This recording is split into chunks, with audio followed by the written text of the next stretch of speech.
Artists are curious. There's a curiosity to either explore the world outside of themselves or to explore themselves. You've probably clicked on this video because you're a filmmaker, and the reality of being a filmmaker means you're going to have to shoot an interview at some point. But I'm here to tell you, you don't have to make it boring or dull. In fact, you should look at them as an opportunity to add some extra sauce, some extra spice, and I'm going to break down how exactly you can do that with an example of one that I went out and shot with the team the other day.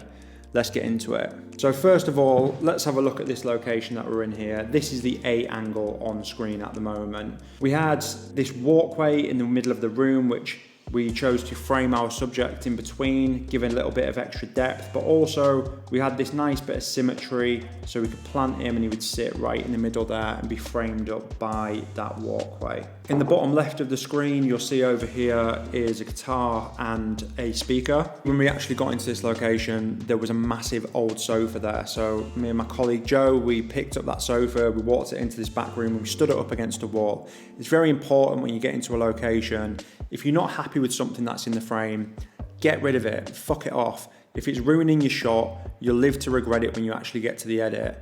Make the conscious effort to look at your frame and go, if you're not happy with it, throw it in the back room or just get rid of it, remove it. The other thing here with including this guitar and amp was it was a nice pop of colour which separated off the background, but it also showed a little bit of context about the subject, the individual, and the location.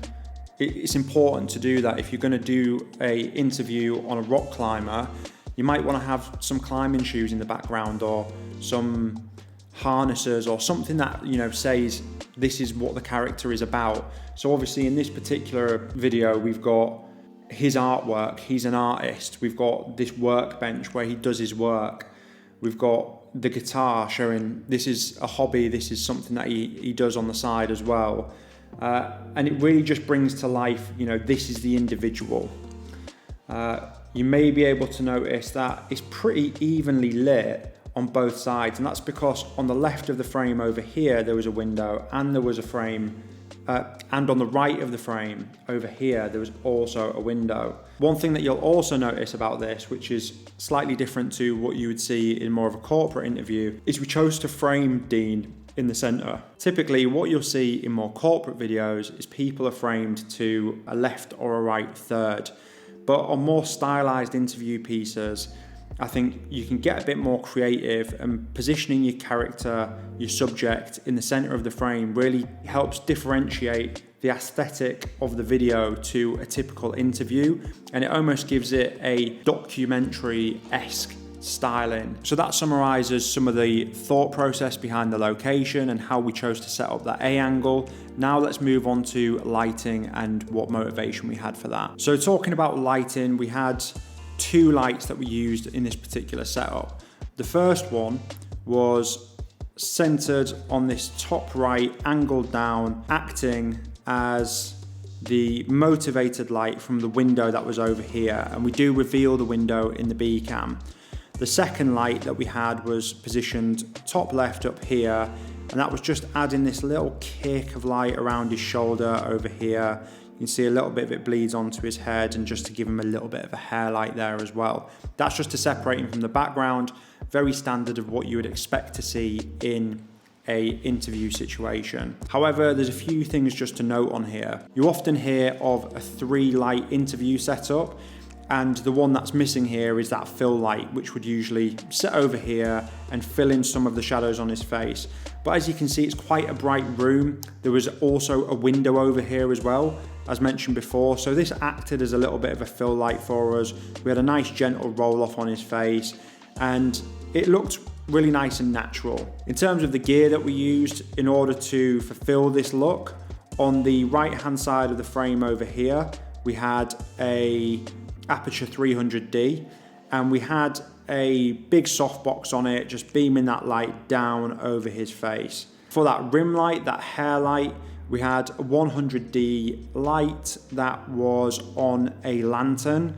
I find the lanterns really nice just to give a nice open dispersed amount of light. It's not too harsh on somebody's shoulder, and it just does a good job of just filling in a little bit of this space on this side of the face. Also acts as a little bit of a mini fill as well. But yeah, that's the lighting that we used. But let's talk a little bit about why we chose to light from this direction and not this direction. Now, the B cam is really interesting in this particular interview setup, and it's one of my favorite things to use in any interview to really add an extra level of spice to it. And why exactly, I'm going to break down a little bit later in the video. But just talking lighting wise, you can see from this particular shot here, the light's been motivated by this right hand side. He's also got this hair light that's coming over here, which you can see a bit more pronounced on the shoulders. But what you'll notice is that window, which you can't see in the A frame, is now there in that B frame. And that's really important, because whenever you are shooting an interview, you want to make sure that you're motivating your light from somewhere. It's not just random. And having a window as a light source is always handy to show, okay, that's where the lighting's coming from, and then it all makes sense. The viewer doesn't feel like it's strange as to what direction the light's actually coming from. Take this interview example for me, this talking head. If you look to my left, there's a window right here. That's where I'm motivating the light from in this particular example. Next up, one of the most important things that's really going to bring an interview to life is shooting really, really good B-roll. And in this particular occasion, we use the studio to capture a selection of shots. You want to be showing people's environment, you want to be showing the tools, you want to be showing them doing stuff. You maybe want to pose them a little bit, get them looking at the camera, get them stood in a walkway somewhere. You know, these things you can see throughout this video. There's lots and lots of interesting, really stylized, aesthetically pleasing B-roll, getting lots of variety of focal length, lots of variety of angles, showing macros of the work, showing macros of the subject, showing macros of the environment. And all these things really just help bring the video to life. But what you'll also notice is done in a lot of these B-roll shots is there's lots of shadows, there's lots of depth. Also, lots of them are very nicely backlit as well. So you can see like this one here, I love this shot so much. This is my favorite, one of my favorite shots from the entire piece. You can see it's so beautifully backlit. It's got this nice roll off. He is also just the coolest looking dude of all time. And this is just an extra thing to note is in your B-roll, if you've got a light source like a window, try and shoot towards it as much as possible. It'll add texture. Having a backlight, bring that depth into the image. Always try and look for layers when you're shooting your B-roll. But yeah, get a variety in there. You want to be getting a variety of focal lengths, a variety of frame rates. You want to be trying to shoot as aesthetically pleasing as you possibly can as well. So using stuff like this backlight, trying to build depth. You want to show texture of your environment. You want to show the texture of your subject. You want to show the details and really bring them to life and bring them into the context of where you're shooting the interview as well. But the most important thing to understand, irrespective of whether you're shooting somebody that's a cool motherfucker like Dean, or you're shooting somebody that maybe isn't quite as artistic and out there as Dean is, you want to try and get together the things that make up their personality. What are their quirks? What are their things that make them unique? In this particular occasion with Dean, you know, we shot him with this tool that's on screen at the moment. There's this really bizarre tool that he uses, which I think was a goat's hoof and a knife and a scraper. Just cool little things to add to him. But also what you'll find is, and this is moving swiftly into the next point, the power of the B cam in the interview really can help you tell the story of the individual beyond just the words that they're saying. And I'll walk you through exactly what I mean by that. So we looked at this particular B cam setup earlier, where it's on an angle on the left-hand side of the subject and it's punched in. It's probably on about 100 millimeters this at the moment. But I love the B cam because the way that you can really spice up your interview edits is by going roaming on your B cam and being handheld. What you'll notice in this video is there's lots of hand movement and I'm using an easy rig to capture this B angle just to add a little bit of character to the shot, make it a little bit more interesting. But also, operating handheld gives you more flexibility to do things. Now, what do I mean by this? Well, this is one angle of Dean that's tight, quite far to the left. But if you look at a different part of the video, say for example here, it's still me, still the same camera, different focal length, slightly wider, showing him from the shoulders up. But here I've positioned myself a little bit closer to the camera. But what that enables me to do with this particular shot is keep variety in the aesthetic as we're going through the video. So it's almost like you've got one B cam, but when you're shooting it, if you move around and you vary the focal length, it gives the impression that there's numerous different cameras there shooting, and really just keeps the viewer engaged and just adds an extra level of interest to the shots that are being captured on that B cam. You want to always have that A cam as you kind of anchor, so you can go back to it if anything goes wrong or you're in the middle of a transition with that B cam. But you've always got that B cam to cut in there to show the subject and variety of shots of the subject. Now, the other really important thing with the B cam that you can't do if you just put it on a tripod is shots like this bit, 2 minutes, 28 seconds. The other thing that's amazing about a B cam is it enables you to get shots like this. Now, this is a really simple shot that instead of looking at the character's face, which is what you would expect if you had it on a tripod, you can look at the expressions and the aesthetic of somebody's hands. Now, in particular, Dean here, he's wearing rings, he's got a watch on, he's kind of got wear and tear on his hands because he's an artist, but also he's quite expressive.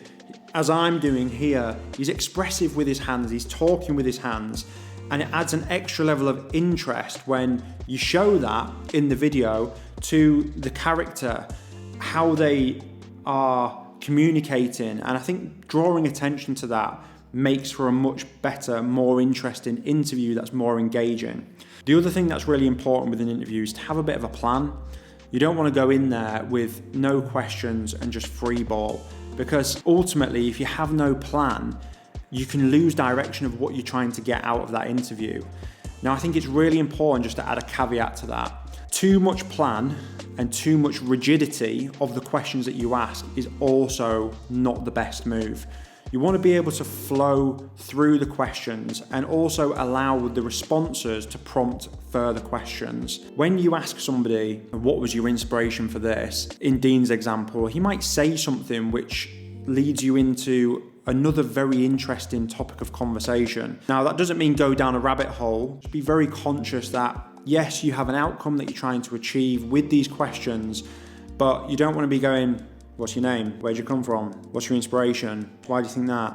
Because if you're reading off a script or you're reading off a pre-made document, it's really non-organic. I always create questions, and in my mind, it just gives me a journey that I'm trying to go through with this individual. And I try to reference looking at the questions, looking down as little as possible. In the conversation, I'll have a glance and just see, okay, what's coming up next? Where do I need to move this to? And I'll do my best to navigate through that conversation in the most organic way possible without it being really, tell me your postcode, tell me your mother's maiden name, etc., etc. It's really good to get your subject at ease, and you'll get a much better interview if you follow that organic, natural conversation path instead of being super prescribed with the questions that you're going to ask.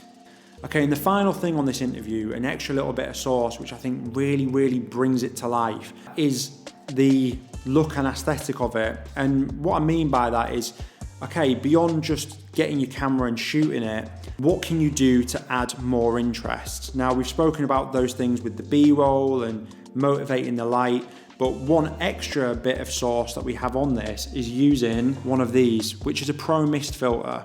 So what you'll notice when you're looking at this particular image, the A-cam image, is the skin's really soft. It's got a nice like roll off and real pleasing aesthetic to it.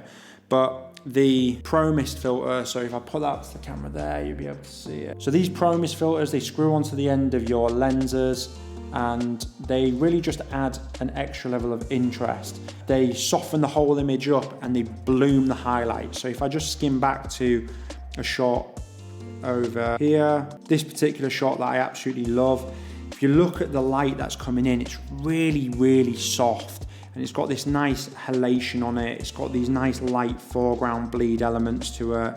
Another example, you know, on the B cam, you can see that throughout. It's really soft, really, really beautiful skin tones in there. Really like nice looking skin, not like super harsh and digital. And it just takes the edge off the shots that you've got. So yeah, I'd absolutely recommend, if you're looking to stylize an interview and make it a little bit more aesthetically pleasing, make people's skin tones look a little bit softer, a bit better, take away some digital sharpness from your camera. I mean, I'm shooting on the Sony FX6 for this, but whilst that is a cinema camera, it's also still a digital camera. So adding a little bit of softness to the skin tones and filtration to the lens is really going to help. The final little bit of sauce, little bit of something that we added to this video and this video series was, we thought, how can we differentiate this? What's something that is going to be interesting that fits with this series? And we ended up with this idea of, okay, well, let's get an old film camera and shoot some real nice stylized film photos and cut them into the video. So you'll see on screen at the moment, I've added a couple of those film photos here, and we just use those to break the pacing up in the video.